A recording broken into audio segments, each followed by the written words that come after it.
Oficialmente, bom dia a todos. É um prazer enorme, tá? Foi como a Luísa comentou, né? Até o Maurício também me chamou de lado para a gente falar alguma mensagem, né, para as pessoas, tanto que estão aqui como as pessoas que vão poder nos ouvir, mas muito no sentido de que é uma gratificação muito grande a gente conseguir compartilhar conhecimento, estar nesse momento. Acho que aprender. Na minha trajetória, eu conheço algumas pessoas aqui, outros trabalho conjunto, outros novos que eu não conhecia, mas na minha trajetória nunca me preocupei em compartilhar conhecimento. Sempre tem aquela questão do tipo assim, mas vão pegar a minha ideia, vão aplicar e etc. E eu sempre pensei, poxa, mas de onde vem uma ideia, vem mais 1000. Ele pode até aplicar, mas não vai executar como eu faria. Então, para mim, é assim, um momento muito especial. É o primeiro que a gente está fazendo, encontro presencial. Nossa ideia é fazer todo mês um encontro e é uma conversa, é uma troca. Tem um material que não vou me ficar 100% no material, mas vou passar um pouco, compartilhar um pouco algumas ideias, algumas reflexões. Fiquem à vontade para fazer perguntas também. Temos o tempo, alguém me ajuda também um pouco com o tempo. E nós temos 3 blocos, acho que muito legais que a gente preparou. Então, começando, eu gosto muito, sempre na minha carreira trabalhei sempre com estratégia e crescimento de negócios, né? E sempre um desafio foi muito grande, assim, do tipo, porque quando as pessoas comentavam sobre estratégia, sobre crescimento, sempre automaticamente as pessoas já pensavam numa ferramenta ali para a prática, a metodologia A, B, C, e eu acabei, na minha trajetória, começando em consultoria. Eu trabalhei em empresas grandes de consultoria, e é onde eu aprendi 2 coisas bem interessantes. Uma delas é que, de fato, analisar e resolver problemas. Você não ia falar de estratégia, né? Falando de problema, mas analisar e resolver problemas. Então, criei uma certa esquizofrenia e identificar os problemas primariamente, que eu acho que isso é uma das coisas mais importantes. E também ter um método. Hoje está muito batido, né? Tem metodologia, ferramenta, etc. Mas isso, quando eu comecei, arrisco dizer, quando lá em 2000, né, ninguém comentava sobre isso. Também rede social tinha pouco, né? Praticamente malemate internet. Então, era uma coisa nova para as pessoas. Ou seja, e a metodologia, ela dava uma maior percepção de valor para quem estava do outro lado, do tipo assim, poxa, esse cara está trazendo uma coisa para mim que faz sentido.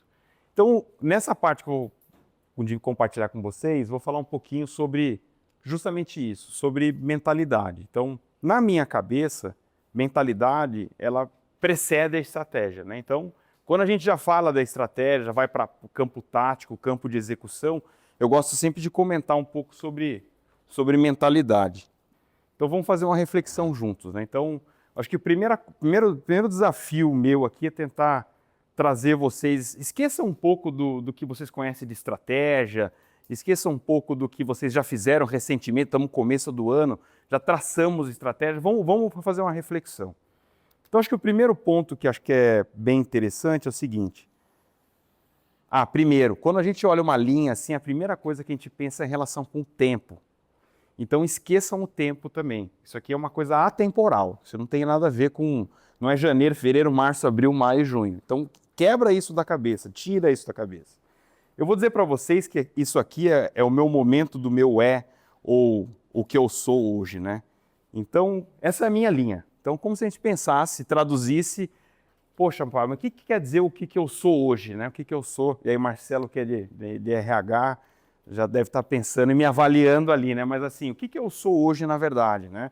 Então, é todo um repertório que eu trouxe de conhecimentos e de investimentos que eu fiz ao longo da minha carreira, traça o que eu sou hoje. E essa linha, né? Aí eu vou dizer, ao longo do tempo, as atividades que eu vou fazendo nela me levam para um ponto. E é interessante, porque normalmente a gente gosta de falar ponto A, ponto B, e etc. Mas vocês vão entender porque eu estou comentando isso. E aí vocês vão perceber onde que está a questão da mentalidade. Então aqui é o meu ponto A. Então, de fato, é onde está o meu negócio hoje, minha condição física, minha condição de saúde, minha condição de investimento. Isso, na verdade, é um assunto chato. Ele não é um assunto legal. Na nossa mentalidade, é um assunto que nos cobra. Você não fez tal atividade, você deixou de fazer, você está devendo alguma coisa. Nós estamos aqui, estamos com 500 milhões de outros problemas, né? Então, Ou a gente pensar quem somos hoje, no dia de hoje, é um exercício difícil, é um exercício complicado. E muitas vezes eu saio me relacionar com outras pessoas até com uma certa fuga de quem que eu sou, né? Então eu paro aqui para não entrar na área psicológica, né? Mas esse é o primeiro ponto. Acho que quem eu sou, o ponto A.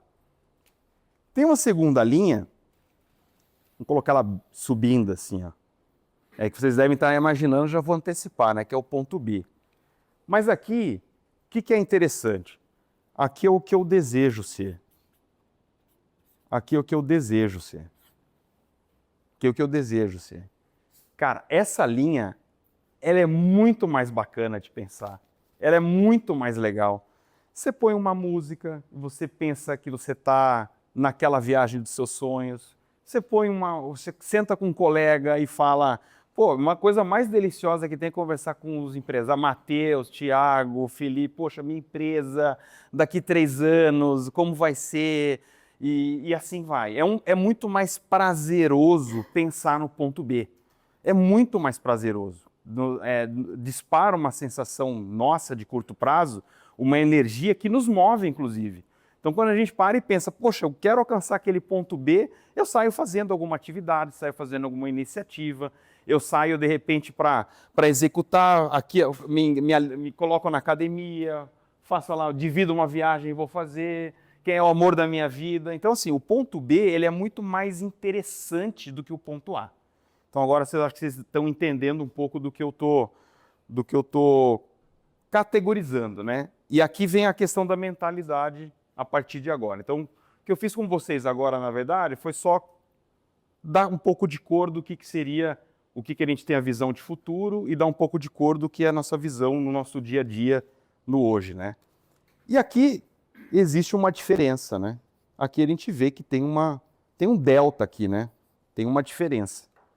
E, de novo, não tem relação com o tempo. E essa diferença aqui que ela é o jogo da mentalidade que nos causa uma falha assim, mental, ou uma falha não é um truque, né? É um truque mental aqui. Por que acontece? Quando eu penso automaticamente no meu desejo, eu disparo instantaneamente o que eu preciso fazer então para chegar aqui. Automaticamente, quando eu penso, eu falo, quero fazer tal viagem, quero ter um negócio, eu já começo a pensar. Se eu sento com qualquer um de vocês aqui e falo do negócio de vocês, vocês vão dizer o seguinte, poxa, então, então me diz o que eu tenho que fazer. E aí tem uma situação interessante. Primeiro, a gente quer uma solução rápida, pouco dolorosa, que vá nos levar do ponto A ao ponto B o mais rápido possível.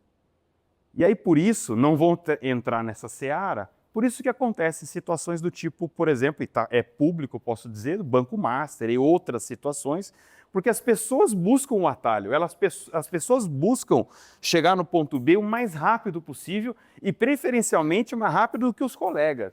Eu não quero estar antes do meu colega, eu quero contar a história primeiro, eu quero chegar primeiro. Então isso faz, alguns falam ganância, alguns falam arrogância, enfim, não vamos classificar aqui. Mas, na verdade, é isso. Então, quando eu penso no meu desejo, eu automaticamente começo a pensar algumas coisas de como resolver esse problema. Então, vamos dar um exemplo aqui. Vamos imaginar que eu quero, e já aconteceu isso comigo, acho que com vocês também, seja ganhar peso ou perder peso. Pouco importa. Vamos para um exemplo simples. Desejo ganhar 5 quilos ou perder 5 quilos. Né? Então, vamos imaginar que seja aqui. Preciso perder 5 quilos. Legal. Aí o que acaba acontecendo? O que dispara na minha cabeça? Né? Eu sou esse cara aqui, eu sou eu hoje, quero atingir esse objetivo, esse é meu ponto B. Automaticamente eu disparo para a minha cabeça o seguinte, eu começo a refletir que ferramenta que eu vou usar para chegar lá. Aí eu abro lá, a rede social, seja qual for, vejo uma bicicleta ergométrica. Eu falo, é isso que eu preciso. Disparo, a depender do vídeo que fizeram, super bacana, a pessoa que está fazendo, etc., eu vou lá e divido em 12 vezes. Mas aí um colega meu, ao longo do dia, fala, mas esse livro aqui, ó, eu peguei esse livro, aí você compra um livro. Aí você começa a comprar uma série de coisas. Não que isso é errado, tá? Não é esse o ponto. O ponto é que a gente dispara adquirindo uma série de coisas para ir mais rápido para o ponto B. E aonde que é a questão aqui da nossa conversa de mentalidade e estratégia? Que isso aqui, na verdade, ele é o sintoma. Então, eu estou querendo resolver um problema meu que eu não conheço. Eu estou querendo resolver um problema que eu não sei qual é. Eu estou, na verdade, contratualizando e comprando coisas. Por isso que, invariavelmente, o livro que eu comprei, o que eu fiz na academia, depois do primeiro ou segundo mês, no meu objetivo aqui de 5 quilos, seja ganhar ou perder, ele se esvai no tempo. Ele se perde, porque ele, na verdade, ele é o sintoma, ele não é o problema. Então, nós somos campeões de atacar o sintoma. Arrisco a dizer que mais de 90%, ó, podem me cobrar depois, está sendo gravado, hein? Mais que 90% das empresas, dos negócios, das pessoas atacam os sintomas. E atacar os sintomas, se vocês me permitem agora entrando um pouco no campo da estratégia, ele é um campo tático. Eu não estou resolvendo o meu problema de fato, eu não estou sendo estratégico. E até com pessoas aqui, eu já tive esses embates, Luísa mesmo já tive esses uma vez, a gente foi fazer uma conversa, e a Luísa mesmo, para dar um exemplo real aqui, né? Falou, vamos fazer uma análise SWOT aqui do negócio. Eu peguei, mas deu uma alergia assim na hora. Porque, na verdade, não está errado, mas eu não estou discutindo estratégia, estou discutindo campo tático. Estou pegando uma ferramenta para não entender o meu problema e eu estou resolvendo um sintoma. Então, eu estou no campo tático. E, na verdade, como a gente olha muito o prospecto financeiro, o Matheus vai nos ajudar com isso, tem uma ferramenta que é o orçamento. Então, o orçamento se traduz na estratégia e que ele é super operacional, porque ele tem uma visão de curto prazo. Então, para mim, assim, o primeiro ponto é esse. E, na verdade, esse ponto aqui, que é o ser estratégico. Olha a diferença. Só que aqui é uma análise muito mais profunda do que essa. Aqui eu identifico o sintoma e saio automaticamente buscando. Ah, eu não tenho cliente, preciso de tráfego pago. Ah, eu não tenho cliente, aí eu preciso mudar meu produto. Ah, eu preciso, eu vou para outro mercado. Ah, falta capital. Eu estou trabalhando no campo tático, estou trabalhando no sintoma. Não que eu não possa fazer tráfego pago, não que eu possa ir para um outro mercado, não que eu possa criar um produto, mas eu estou atacando o sintoma e não o problema. Quando eu ataco o sintoma e não o problema, a probabilidade de eu resolver a minha situação, ela é menor que 5%. Podem me cobrar depois. Então, eu disparo uma série de coisas, por isso que a gente vai tentando no dia a dia, não sei se isso acontece com vocês, a gente vai tentando um monte de táticas, um monte, 5, 10, 15, 20, e por tentativa e erro alguma dá certo. Só que eu perdi tempo, perdi energia, perdi dinheiro, perdi tempo, perdi dinheiro, perdi energia, é tudo a mesma coisa, né? Então eu perdi aquilo que não volta mais. Então esse é um ponto bem interessante. E para eu ser estratégico, eu preciso analisar profundamente o problema. Qual é a raiz do meu problema? E aqui entra a dificuldade. Como que de fato eu vou conseguir identificar o problema real do meu negócio? Então, no meu exemplo lá dos 5 quilos, se eu entrasse lá, ao invés de olhar na Polishop, não estou fazendo propaganda, e comprasse algum artefato enganatório para eu mesmo fazer em casa, eu deveria talvez fazer eu não sou médico, mas uma análise mais profunda, devo ter uma questão metabólica, devo ter uma questão, sei lá, genética, enfim, não é o meu campo de especialização. Mas eu tenho que entrar numa análise muito mais profunda. Quanto mais profundo eu vou, mais estratégico eu vou ser, porque eu vou entender de fato a raiz do meu problema. Só que aqui, de novo, é muito mais chato do que você se lançar a mão do que já está acontecendo no campo tático. Então esse é um primeiro ponto. Vocês já tinham pensado um pouco sobre essa ótica, sobre essa visão, mas é um negócio interessante, né? E aí como que eu resolvo isso, né? Aí vem uma questão que é uma pegadinha. Isso aqui, agora não é Fábio que está falando, né?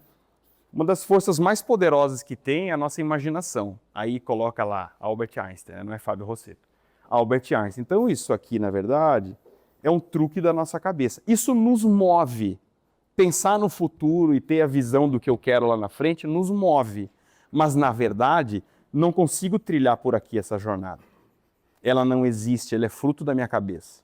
E eu tenho que ir para a minha jornada chata do dia a dia de quem de fato eu sou. E a soma do que eu faço, aí entra a questão do hábito, aí entra a questão da disciplina.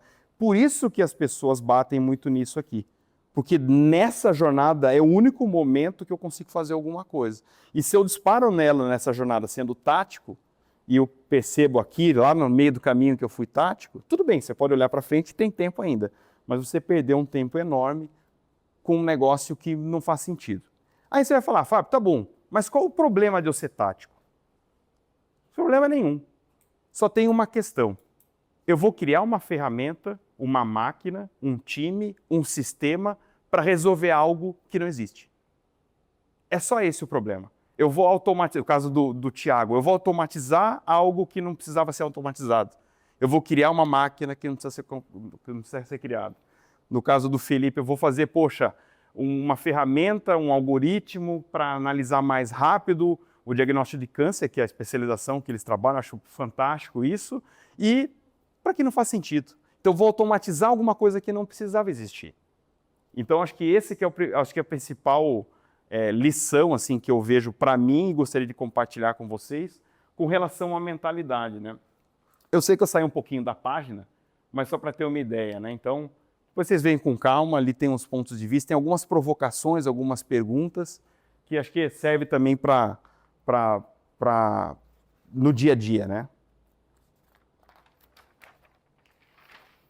Bem, falamos então do ponto, nos localizamos sobre o aspecto de por que mentalidade vem antes da estratégia. Agora acho que ficou um pouco mais claro, né? Tem uma segunda questão que é interessante. Tá bom, nos achamos no tempo e no espaço com relação, já sei que tático não vou ser. Eu vou ser estratégico, vou analisar profundamente meu problema. E agora pensem, né? Depois que a gente terminar nossa conversa aqui, procurem nas redes sociais se vocês veem alguma coisa muito relacionada à análise de problema. Tem muito menos. Tem muito menos. Tem muito mais ferramenta. Não estou dizendo que não tenha, mas é desproporcional o que você tem de tática na prateleira para ser comprado imediato e o que você tem de estratégia que de fato me traz ali numa catarse emocional, mental, que me leva a entender o que é meu problema e eu vou de fato fazer. Tem um segundo ponto que é legal, quando a gente fala de meta, né? Então vou tentar trazer num ponto de vista que não sei se vocês já pensaram, tá? Então uma provocação um pouco diferente. Aí eu falando um pouco do tempo. No tempo é o mesmo, né? Todos concordam comigo. No tempo está disponível 24 horas para todo mundo. Então, na verdade, isso já cansaram de ouvir, né? E na verdade, como eu uso o meu tempo, vocês também já cansaram de ouvir, que é a chave do negócio. Tem uma questão que de uns anos para cá, que se fala muito de uma estratégia, ao fazer moonshot, né? Vê lá, enxerga na lua para você fazer um negócio. E aí tem aquelas metodologias, ferramentas smart, né? A meta tem que ser ali alcançável, etc., uma série de coisas. E tudo isso está correto. Mas qual que é o pano de fundo dessa situação? Por que isso é interessante e tem a ver com o que a gente está falando aqui? Porque quando a gente, na verdade, pensa sobre uma meta, a gente tem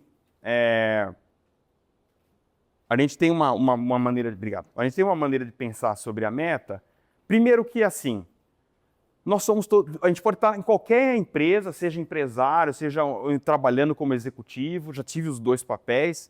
A gente, quando define uma meta, a meta tem uma pessoa lá definindo. E a pessoa, ela está, primeiro ponto, colocando ali os seus riscos, as suas crenças. Ele está ali colocando uma série de coisas do tipo assim, vamos dar cor aqui, né? Eu vou crescer 20%, mas vão me cobrar. Pô, peraí, será que eu consigo chegar? Então, existe, quando eu defino uma meta, uma relação muito interessante com o que a pessoa está pensando que ela está fazendo. E aí que vem a beleza dessa segunda provocação aqui para vocês, que é o seguinte. Quando eu vou definir, normalmente, a maior parte das pessoas, elas partem do princípio que elas olham para o passado, aí é que eu estou relacionando aqui um pouco com o tempo, olha que eu estou no tempo presente e eu tenho aqui a minha visão de futuro, né? Então, na verdade, quando eu pego e eu olho assim, com relação à meta, eu automaticamente, mesmo que eu não queira, eu estou nesses 3 momentos ao mesmo tempo. Pensando no passado, presente e futuro. E aí, o que eu tenho que fazer? Aí vai vir um colega e vai dizer, não, eu quero crescer 30%. Quero crescer 20%. Quero crescer 40%. que automaticamente a gente faz? Automaticamente a gente vai no nosso arquivo passado buscar alguma referência do que eu já fiz aqui. E aí lembra da reflexão anterior, tem várias táticas que eu tentei aqui, mas essa aqui deu certo, essa aqui deu certo, essa aqui deu certo. E aí o que eu tento fazer? Eu nomeio essas daqui, eu vou fazer, cara, então eu vou fazê-las novamente, vou incrementar alguma coisa, eu já automatizei o que não deveria automatizar lá atrás, vocês lembram disso, agora vocês já sabem, e vou tentar buscar 20%, 30%, 40%. Só que daí o que acaba acontecendo? Por uma ocasião do destino, eu alcanço 20%. Eu estava no caminho. Eu estava no caminho. Próxima vez que você for fazer, o que você vai fazer? Vou crescer 20%. Vou crescer 30%. Então, normalmente, a gente olha para o passado, busca no nosso repertório e, de novo, aquela maquininha que eu já automatizei, eu busco acelerá-la um pouco mais. Deu certo no LinkedIn automatizar. Automatizar de novo. Vai vir mais 10%. Isso não tem nada errado. O que eu estou comentando aqui não é erro, é questão de relação de esforço e crescimento. Né? É essa a nossa provocação. Como crescer mais? Já que o tempo é o mesmo, né? E já que mentalidade nos influencia. Quando eu olho para o presente, é justamente que eu falo, poxa, então eu olho a meta, busco no passado. Ao buscar no passado a minha meta, eu consigo imaginar no futuro realizando porque eu já fiz algum dia isso. Eu já realizei isso. E aí o que eu faço? Eu faço as mesmas coisas. E de novo, pessoal, não estou falando que é errado nem que é certo, mas assim, se eu redesenhar aquele processo, então eu vou atingir? Sim.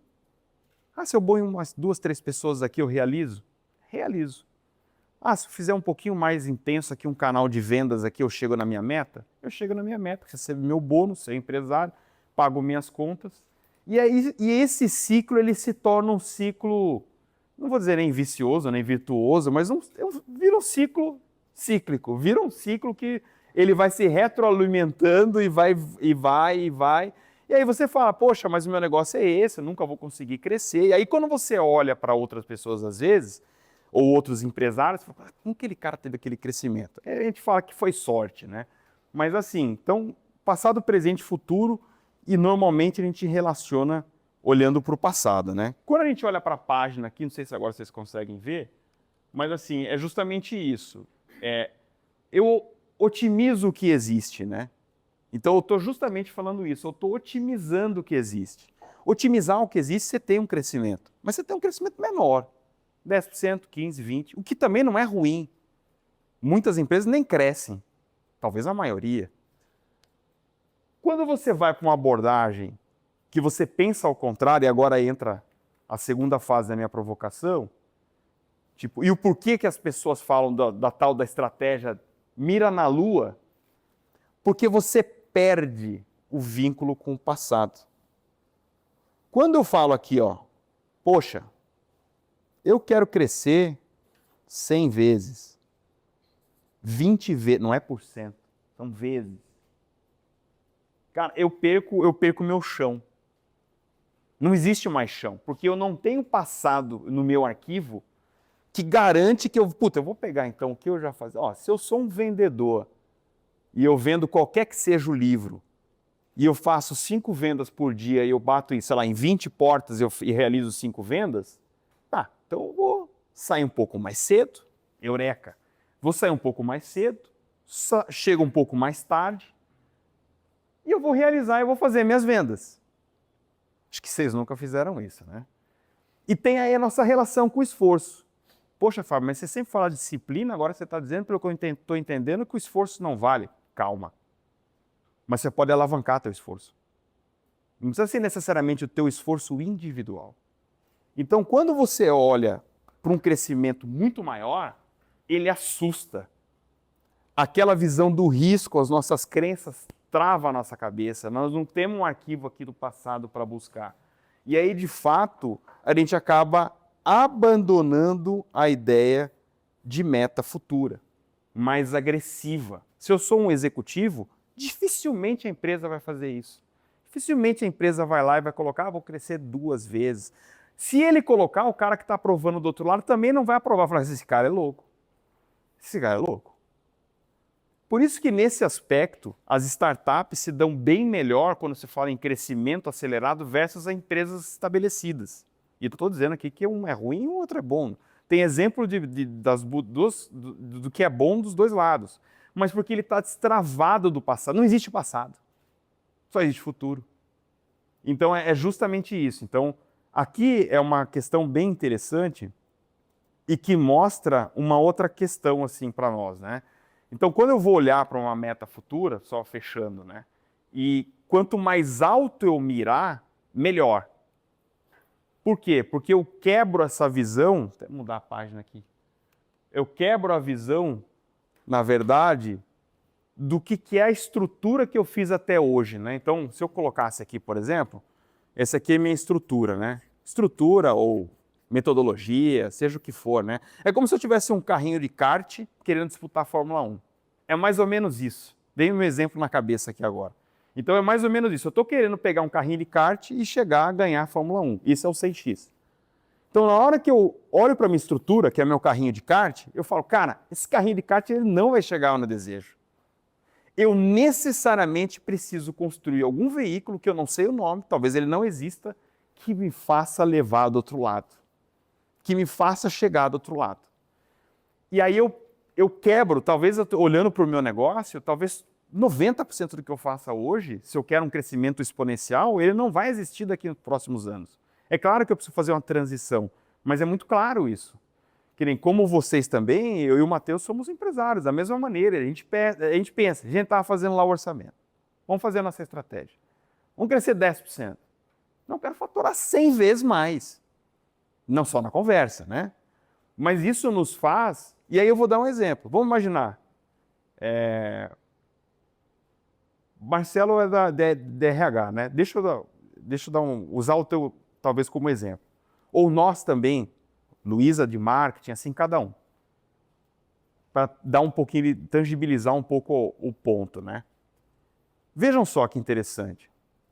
No meu exemplo, estou vendendo aqui consultoria, estou fazendo contrato de estágio, vendendo marketing. Tá, então vou fazer o seguinte. Se o ano passado cresci com uma pessoa, se eu colocar 2 pessoas, vou dobrar de tamanho. Essa conta é válida até um certo momento e dentro dos 20%, 30%, 40%. Todos concordam? Só que na hora que eu falo assim, não, eu quero crescer 100 vezes. Aí vocês vão pensar, poxa, entrou um sócio louco no meu negócio. Mas isso vai me fazer pensar diferente. Então eu vou dar um desafio aqui. Por que eu não busco então uma empresa de tecnologia que precisa de RH, de marketing, que já tem 1.500 clientes? Se eu fechar um acordo com esse cara, eu tenho 1.500 clientes, sem contratar ninguém. Então essa que é a questão quando você olha para um objetivo muito maior, e também não pode nos assustar a ponto de não nos deixar se movimentar, mas que você muda a referência. Você sabe, ou você vai ter que contratar 100 pessoas, ou você vai falar, cara, eu vou pegar e vou fazer um contrato com uma pessoa, com uma empresa, que já tem uma base de 1.500, 2.000 clientes, e ele vai distribuir meu produto. Talvez eu ganhe menos unitariamente, mas ele vai me colocar ato contínuo para distribuir meu produto. Olha que interessante. Então, parcerias, né, são ganhos de velocidade. Então, isso muda muito. Então, por que eu comentei isso? Essa provocação de meta, desse tal do moonshot, né, ele nos leva a quebrar a estrutura atual. Quebrar no bom sentido. Ele mostra que o kart chegou no limite. E quando a gente não enxerga isso, o que a gente tenta fazer? A gente tenta fazer o kart chegar a disputar a Fórmula 1. E às vezes ele ganha uma outra prova. O que é ruim, porque daí nos dá a falsa crença de que vai dar certo, de que aquilo vai nos levar a ganhar um prêmio. E aí, no tempo, você vai vendo a empresa com dificuldade, ela vai perdendo. As empresas grandes sofrem muito isso, porque também não tem ninguém lá que queira mudar o modelo vigente. Então, pega o passado e vai para o futuro. A mudança para eles também é um negócio muito temeroso. Se mudar radicalmente, poxa, mas eu posso perder a receita que eu já tenho. Esse é o nosso receio, né? Se eu mudo radicalmente, como que eu consigo fazer essa transição sem eu sofrer, né?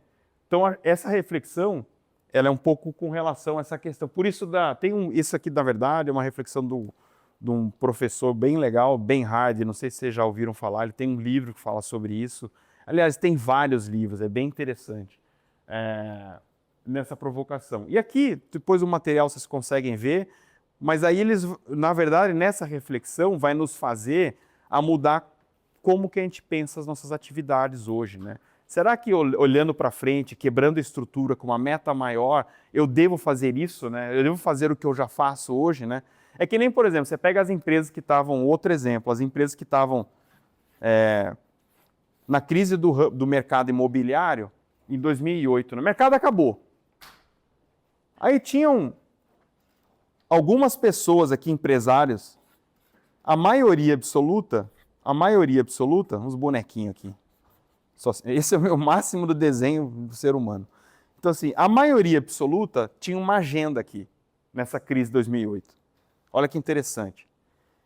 Eles tinham lá 80% a 90% do tempo deles resolvendo o problema vigente, tentando fazer o kart acelerar como Fórmula 1. E você tinha ali 10% do tempo deles pensando num objetivo, numa meta diferente, é sair daquele modelo. Essa grande maioria foi à falência. Muitos bancos grandes foram à falência. E alguns poucos, reparem, sempre numa crise, muitos ou muitos poucos, né? Poucos eles acabam tendo um sucesso exponencial. O que esses caras fazem? Esse cara manteve 10%. Tudo bem, tem um problema? 10, 15%, vou resolver esse problema. Mas eu vou usar 75%, 80%, 90% do meu tempo no novo. Naquilo que vai ser o exponencial. E que de fato é onde eu devo estar. Aí pensa na gente, nas nossas agendas, né? Ah, Fábio está falando um negócio aqui. Mas pensa nas nossas agendas. Onde eu estou mergulhado? Eu estou mergulhado no novo ou estou mergulhado nos problemas que eu estou falando? É boleto, é funcionário, é problema. O negócio não vai. Aonde que eu estou posicionado? Isso faz total diferença. Porque isso aqui, depois de um ano, tu criou uma outra empresa, um outro negócio. Isso não quer dizer que você não tem o mesmo problema que esses caras têm.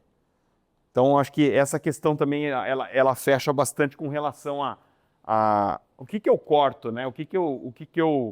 Aqui vem um pouquinho do passado, presente e futuro, que eu comentei antes. Aqui fala um pouco do framework, mas de uma outra maneira, né? Eu acabei explicando de um outro formato, né? E tem interessante, não sei como que a gente está de tempo aí. E é interessante esse outro ponto aqui, é bom que dá para fazer virar para debate, né? Mas assim, e aí, então a gente falou um pouco de estratégico versus tático, falou um pouco da meta, né? E por que dessa questão de você colocar uma meta que desafie, quebra o chão que você tem, por mais que dê um frio na barriga, né? A gente viu um pouco da relação, né, passado, presente e futuro e como eu tomo as decisões. E tem um negócio que eu aprendi no tempo também que é bem interessante. A gente sempre é impelido a perguntar como. Então, tá bom, vou sair daqui, legal. Como eu vou fazer isso? E a principal pergunta que a gente deve fazer é quem? Quem vai fazer isso? A gente tem um grupo que a gente participa, chama ali Clube da Estratégia, onde a gente troca ideias e vão ali as pessoas, colocam comentários, etc. E teve uma pessoa que outro dia comentou alguma coisa e justamente falou, vou fazer isso, etc, estou com dificuldade. Claramente a pessoa está ali perguntando como ela vai resolver aquele problema. E o como é mais difícil, porque a gente sempre se coloca o nosso esforço individual como o melhor do que uma outra pessoa. E aí, a grande questão é, justamente o executivo que deu certo, ele deu certo porque ele é um baita de um técnico. Olha como é interessante. Ele é um baita técnico.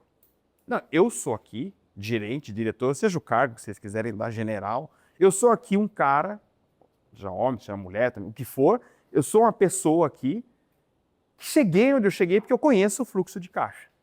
Ninguém conhece melhor que eu. Tá, tudo bem.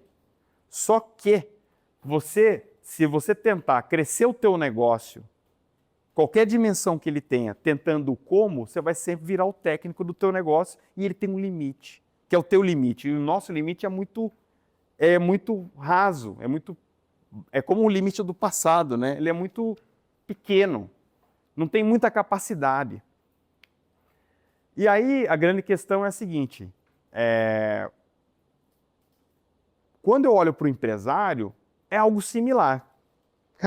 Eu justamente saí daquela empresa, que eu quero criar o meu negócio, para não ter a estrutura que aquela empresa tem. Agora você está falando para eu ter a estrutura que aquela empresa tem, cara, você está acabando com o meu negócio. Então o relacionamento do empresário é diferente, do empreendedor, a classificação que a gente quer dar. Para a pessoa que com muita coragem saiu, foi lá abrir o próprio negócio. Ela justamente quis sair da situação. Só que quando a gente olha para o perfil, seja do executivo e seja da pessoa que abriu o seu próprio negócio, em sua maioria ela sempre responde a pergunta com como e não com quem. E a grande diferença é que, e aí eu já fecho e abro para perguntas, a grande diferença é a seguinte, quando eu foco no quem, automaticamente a minha cabeça pensa na alavancagem.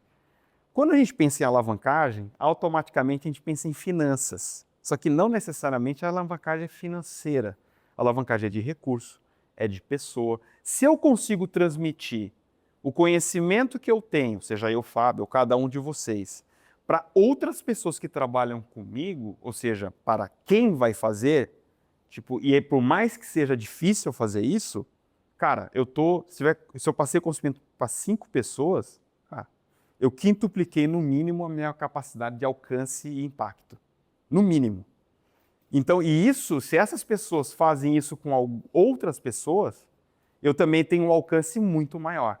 Então, a alavancagem, na verdade, ela também é interessante porque ela quebra a relação com... Quando eu falo quebra a relação com o tempo, é sempre que a gente pensa assim, demorei 20 anos para chegar até aqui. Então, poxa, eu vou demorar mais 20 para minha empresa crescer o tanto que cresceu para trás. Na verdade, não. Pode ser que ela cresça em 1 ano ou em 2, mais do que ela cresceu em 20. Aí que está o grande pulo do gato, vamos dizer assim, né? Então você tem ali uma possibilidade de alavancar recursos, finanças, pessoas, seja o que for, em prol de multiplicar o teu alcance e o teu impacto. Então acho que eu acho que é a beleza da gente pensar quem que vai fazer e não como a gente já dispara e faz, né?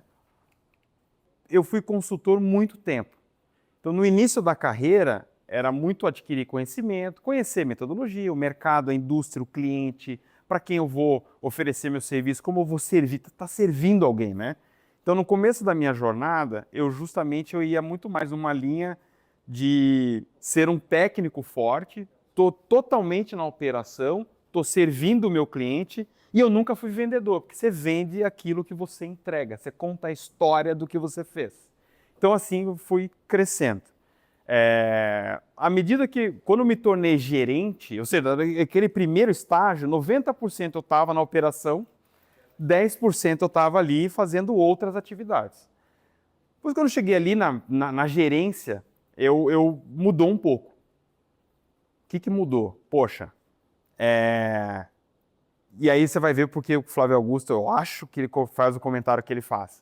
Mas assim, 50% do meu tempo, eu não sou mais o técnico, eu estou gerindo um time. 5 pessoas, 10 pessoas, 15 pessoas. Aqui é o primeiro ponto. Se eu tento fazer aquilo que eu fazia no passado, eu não vou tocar mais que 5 pessoas. Eu vou continuar virando noite, eu vou continuar fazendo aquilo. Eu parto da arrogância que só eu faço melhor que os outros. Eu tenho que ir me saindo daquilo, eu tenho que ir me desprendendo daquilo, mas ao mesmo tempo estando junto, compartilhando. Então 50% do tempo você está com o teu time, você está compartilhando, mas a gente tem que assumir o risco de quem está fazendo não vai fazer melhor do que a gente, ou pior. Independe, vai fazer do jeito dele. E vai fazer e vai entregar, e o cliente vai gostar. E o outro 50% do tempo, na minha época, eu já estava ali olhando mais para o cliente, convivendo com o cliente, entendendo o problema do cliente, qual que é o problema, não é tático, é estratégico, para passar para o time. Eu tive uma bênção muito grande. Eu fui, nas consultorias que eu passei, eu cheguei a ser sócio. Então, na Deloitte foi a primeira, é uma grande empresa, a maior empresa de serviços profissionais do mundo. E, tipo, quando eu cheguei naquele momento, aí eu respondo a tua pergunta. Eu nunca deixei de atender um cliente. Hoje, eu nunca deixei de atender um cliente. Mas eu me alavanco com as pessoas que eu construí relacionamento e treinei ao longo do tempo. Então, com isso, você consegue, sim, ser o CEO do teu negócio, entender o teu negócio, estar pensando 90% de estratégia, estar liderando o teu time, treinando, que é a sua alavancagem, senão você tem que entrar e, ao mesmo tempo, você está servindo e junto com o cliente. Ah, você está em todos os clientes? Não. Ah, você está naqueles clientes que mais precisa. Então, essa que é a dosagem. Então, na minha cabeça, nunca a gente vai deixar de ser operacional. Só que a gente vai ser de uma maneira diferente. Aí é cada um. Ah, eu estou nos maiores clientes de receita, esses eu atendo, aqueles o meu time atende, mas eu só tenho uma certeza. Se eu não desenvolver essa alavancagem, eu não cresço muito e a empresa também não, porque ela vai ter o meu limite.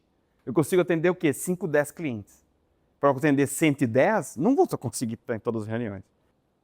Quando a gente olha para como a gente raciocina, a nossa parte emocional ela é 5 vezes mais forte que a parte lógica. Então, o maior desafio, Felipe, foi o que você perguntou. Tipo assim, como que eu faço para justamente evitar de sair para ação? O que eu faço no meu dia a dia? Aí eu junto também com o esporte, né? Que eu faço ciclismo, etc. Eu procuro não sair automaticamente buscando uma solução e indo para a execução. Por isso que as pessoas muitas vezes falam, dorme uma noite, pensa um pouco mais, dá um tempo, as coisas vão... Para você ter um tempo de ter a lógica e ter uma estrutura estratégica de fato. Senão você vai automaticamente, com sua parte emocional, que ela é muito mais forte, você vai buscar uma solução para aquilo. E aí eu falei do esporte, por exemplo, quem me conhece, etc., já ganhei várias competições internacionais e tudo mais. E eu tive uma queda no ciclismo há uns anos atrás. E depois que eu fui campeão pan-americano, tudo. E na verdade, quando eu tive aquela queda, eu criei um trauma ali comigo, né? E eu tô nessa cilada. Poxa, toda vez que eu vou no velódromo, vou fazer um negócio, eu comecei a perder minha performance, eu comecei os receios, as crenças entrarem, eu não buscando solução, e não até o momento, que é o meu momento hoje, dizendo, para. Slow down. Tô indo para a academia como se fosse o meu primeiro dia. Tô indo para um treino de ciclismo como se fosse o meu primeiro dia. O que tem acontecido nos últimos 6 meses? Todos os meus treinos eu passei a fazer numa eficiência muito maior do que eu fazia antes. Isso não é garantia de resultado. Mas respondendo a sua pergunta, então acho que quando a gente pausa para o presente absoluto aqui e agora, com calma, esquece ferramenta como eu resolvo. Eu de fato vou para a raiz do problema e aí você vai, o tempo presente, por que acontece? Porque eu dei exemplo do ciclismo, porque quando a gente tem um problema na nossa frente, a gente tenta já resolver ele, já pensando na frente o resultado que ele vai dar. Esquece o resultado. Foca no que você pode fazer naquele momento. E aí isso vai te ajudando. E com relação às pessoas, aí o que eu penso assim também?